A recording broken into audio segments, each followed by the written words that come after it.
જય દ્વારિકાધીશ મિત્રો. સો આ વિડીયો હું એટલે બનાવું છું કે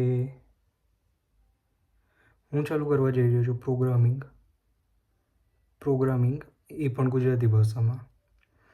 મારી પાસે જેટલું પણ પ્રોગ્રામિંગ નોલેજ છે એ હું તમારી સાથે ગુજરાતીમાં શેર કરવાનો છું આ ચેનલ ઉપર. વિડીયો ક્યારથી સ્ટાર્ટ થશે મે બી કાલે, મે બી નેક્સ્ટ સોમવારે, કોઈ જ આઈડિયા નહીં, પણ થશે એ વસ્તુ નક્કી છે. સો હું ચાલુ કરું પ્રોગ્રામિંગ શીખવાડવાનું તમને જેટલું મને આવડે છે એ પહેલાં એક બેકગ્રાઉન્ડ જોવું પડે કે હું કોણ છું, બરાબર? તો મારું નામ છે વિરલ ભોઈ. કરન્ટલી હું 3rd યર કમ્પ્યુટર એન્જિનિયરિંગમાં ભણું છું. જો તમે થોડું ઘણું પણ પ્રોગ્રામિંગ જાણતા હો અને તમે પ્લેસમેન્ટની તૈયારી કરતા હો તો તમને ખબર હશે કે LeetCode નામનું પ્લેટફોર્મ હોય છે. જો તમને નહીં ખબર તો વાંધો નહીં, હું આગળ કદાચ કોર્સમાં આને ઇન્ક્લુડ કરીશ. પણ જે લોકો જાણે છે એની માટે LeetCode ઉપર મેં લગભગ 800 પ્રોગ્રામિંગના ક્વેશ્ચન સોલ્વ કરેલા છે. હાઈએસ્ટ રેટિંગ છે મારું 1905. હું નાઇટ છું LeetCode પર. જો તમને થોડું ઘણું પણ કોમ્પિટિટિવ પ્રોગ્રામિંગ વિશે ખબર હશે તો હું એમાં ICPC રિજનાલિસ્ટ છું. ફોર કોન્ટેક્સ્ટ હું એવું કહી દઉં કે અત્યાર સુધી અમારી કોલેજમાં ખાલી 2 ટીમો ગઈ છે. એમાંથી એક અમારી ટીમ છે જે જસ્ટ લાસ્ટ યર બી નહીં, જસ્ટ જાન્યુઆરીમાં જઈને આવી છે.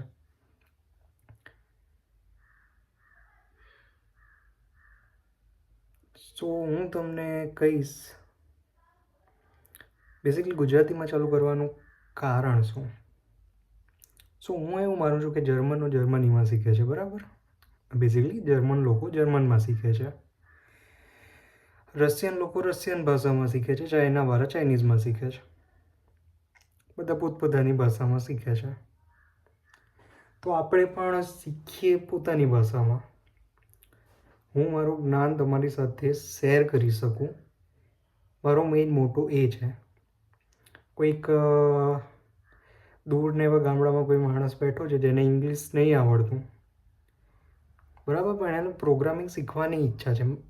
એમની પ્રોગ્રામિંગ શું છે એને કદાચ ખબર નહીં હોય, પણ કોઈને આવી વસ્તુ જો શીખવી હોય, ખબર જ ના હોય, પણ એના માટે કંઈક ઇન્ફોર્મેશન તો આપવી પડે લોકોને. અને મારી જોડે જે થોડું ઘણું પણ નોલેજ છે એને હું આગળ શેર કરવાનો છું ગુજરાતીમાં. પ્યોર ગુજરાતી તો નહીં હોય ઓબ્વિયસલી, ગુજરાતી ઇંગ્લિશ બધું મિક્સ કરતાં મને જેટલું આવડે છે, જે લેવલનું આવડે છે એ હું તમારી સાથે શેર કરવાનો છું. સો મારે ઓલમોસ્ટ 2.5 વર્ષ થઈ ગયા છે પ્રોગ્રામિંગની અંદર. આપણે સ્ટાર્ટ લગભગ કરીશું સી લેંગ્વેજ યા તો C++ સાથે. એમાંથી આપણે એકદમ બેઝિકથી ચાલુ કરીને એડવાન્સ સુધી. એડવાન્સ એટલે બેઝિકલી તમે કોઈ પ્રોબ્લેમ એને સોલ્વ કરી શકો, કોઈ સોલ્યુશન તમે ડિઝાઇન કરી શકો. માનો કે એક આપણી જોડે એવી પ્રોબ્લેમ આવી છે કે આપણો દ્વારકા મંદિર છે, એની પાર્કિંગ માટે આપણે ટિકિટની સિસ્ટમ બનાવવાની છે. એ ટિકિટની સિસ્ટમમાં એવું હશે કે પહેલું તમારો કાર્ડ નંબર નોટ કરશે, તમે કેટલા વાગે આવ્યા છો એ નોટ કરશે અને કેટલા વાગે જાઓ છો એ નોટ કરશે, બરાબર? આ એક સિમ્પલ પ્રોબ્લેમ છે. અને આ પ્રોબ્લેમને સોલ્વ કરવા માટે આપણે એક પ્રોગ્રામ લખીશું. હવે પ્રોગ્રામ કોઈ પણ લેંગ્વેજમાં હોઈ શકે છે, સીમાં હોય, C++માં હોય, જાવામાં હોય, જાવાસ્ક્રિપ્ટ હોય. આજે મેં બધા નામ લીધે પ્રોગ્રામિંગ લેંગ્વેજના નામ છે. સો આ કરવા માટે બેઝિકલી આપણે પ્રોગ્રામિંગ લેંગ્વેજ યુઝ કરીએ છીએ. કોઈ પણ પ્રોબ્લેમ સોલ્વ કરવાનો છે આપણે કમ્પ્યુટર વડે, એની માટે કમ્પ્યુટરમાં પ્રોગ્રામ લખવાનો છે. હવે પ્રોગ્રામ શેમાં લખીશું? ગુજરાતી કે હિન્દી કે ઇંગ્લિશમાં તો નહીં ચાલે. એની માટે આપણે પ્રોગ્રામિંગ લેંગ્વેજ વાપરવી પડશે. એ કોઈ પણ હોઈ શકે છે, આપણે એ જોઈશું આગળ. અને આવી જ રીતની પ્રોબ્લેમો સોલ્વ કરવા માટે આપણે પ્રોગ્રામિંગ શીખીશું. આ કોઈ યુનિવર્સિટી, કોઈ કોલેજ સ્પેસિફિક કોર્સ નથી. આ પ્યોર છે પ્રોગ્રામિંગ સ્કિલ ડેવલપ કરવા માટે. પ્રોગ્રામિંગની એક આર્ટ છે, એને માસ્ટર કરવી પડે. જેટલી પ્રેક્ટિસ કરવાની હોય, જેટલી પ્રેક્ટિસ કરશો એટલી વધારે સારી થાય. અને આમાં હું મારો ટ્રાય એવો હશે કે હું તમને બેઝિક શીખવાડું, થોડા પ્રોબ્લેમ લઈએ, પ્રોબ્લેમને સોલ્વ કરવાની ટ્રાય કરીએ. હું એક્સપ્લેન કરીશ જેટલું મને આવડે છે, જેટલું હું કરી શકું છું. પછી આપણે થોડા ઘણા રિયલ વર્લ્ડ પ્રોબ્લેમ લેવાનું ટ્રાય કરીશું અને એને પ્રોગ્રામિંગ લેંગ્વેજથી સોલ્વ કરવાનો ટ્રાય કરીશું. એવી મારી ઈચ્છા છે. સો મે બી વિડીયો કદાચ કોલેજના લીધે થોડા આગળ પાછા થાય, ડિલે થાય, પોસિબલ છે. બટ મારો ફૂલ ટ્રાય હશે મારી જોડે જે નોલેજ છે હું તમારી સાથે શેર કરું. મે બી તમે એવું કોઈ માણસને ઓળખતા હોય જેને કમ્પ્યુટરમાં સારો એવો ઇન્ટરેસ્ટ છે, જેને આગળ શીખવું છે, પણ મે બી લેંગ્વેજ એક શું કહેવાય ઓબ્સ્ટિકલ છે એના રસ્તામાં, કંઈક અડચણ ઊભી કરે છે. અને જરૂરી નથી કે બધાને આવડતું હોય. હું પોતે ગુજરાતી મીડિયમમાંથી છું.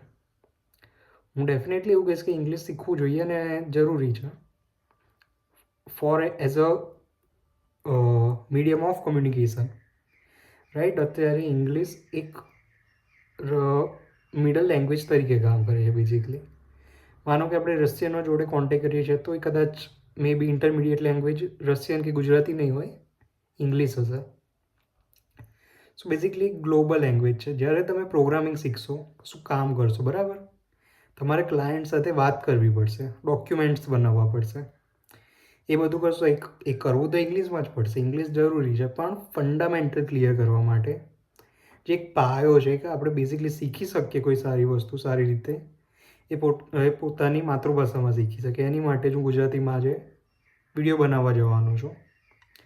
સો સ્ટાર્ટિંગ મોસ્ટ પ્રોબેબલી આજે 9 તારીખ છે જ્યારે હું વિડીયો રેકોર્ડ કરું છું, તો હું કાલે એટલે કે 10 તારીખે પહેલો વિડીયો શૂટ કરીશ કે પ્રોગ્રામિંગ કેમ કરવું જોઈએ, કેવી રીતે કરવું જોઈએ, બેઝિક્સ ચાલુ કરીશું આપણે. સમથિંગ અરાઉન્ડ 10 મિનિટથી અડધી કલાક વચ્ચેનો વિડીયો હશે, એ હું પ્લાન કરું છું. પણ કોઈ લિમિટ તો છે નહીં. તમારી ઈચ્છા થાય ત્યારે તમે રોકી શકો છો યુટ્યુબ પર વિડીયોને, ઈચ્છા થાય ત્યારે ફરીથી ચાલુ કરી શકો છો, ગમે એટલી વાર જોઈ શકો છો. લાઈવ અત્યારે તો કોઈ પ્લાન નથી મારો કે હું લાઈવ આવીને તમને શીખવાડીશ, પણ વિડીયો હું રેકોર્ડ કરીને 110% મૂકવાનો મારો ફૂલ પ્લાન છે. અને જે બેઝિક્સ છે આપણા પ્રોગ્રામિંગના, એ ઓલમોસ્ટ 1 અઠવાડિયાથી 10 દિવસની અંદર બહુ આરામથી ક્લિયર થઈ શકે છે. અને મારો પ્લાન એ જ હશે કે બહુ વધારે કોમ્પ્લિકેટ ના કરીને જેટલી ઇઝી લેંગ્વેજમાં હું તમને પહોંચાડી શકું. સો હા, આ જ મારો મેઇન મોટો હતો ને એની માટે જ આ વિડીયો છે.